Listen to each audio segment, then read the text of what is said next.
আজকে এই মানববন্ধনের আয়োজন করেছি। আমি এই পর্যায়ে আমাদের সাথে সংহতি প্রকাশ করার জন্য অনুরোধ করব। আমাদের কাছে মাধ্যমে উপস্থিত আছেন অ্যাডভোকেট জ্যোতির্ময় বড়ুয়া, ওনাকে অনুরোধ করব এই সংহতি প্রকাশ করার জন্য মাধ্যমে কিছু বক্তব্য দেওয়ার জন্য।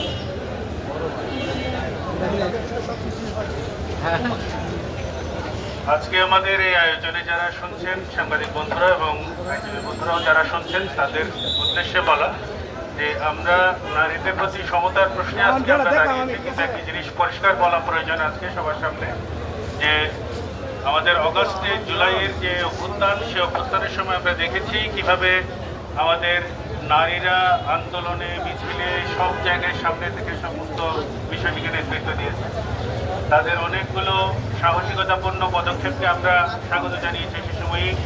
কিন্তু অভ্যুত্থান পরবর্তী সময়ে আমরা যেটা দেখেছি, বারবারই নারীদেরকে কোণঠাসা করা হয়েছে, নারীদেরকে এক ধরনের নির্যাতন, নিপীড়নের মধ্য দিয়ে তাদেরকে আবার পিছনে ঠেলে দেওয়া হয়েছে। সেই প্রক্রিয়া চলমান।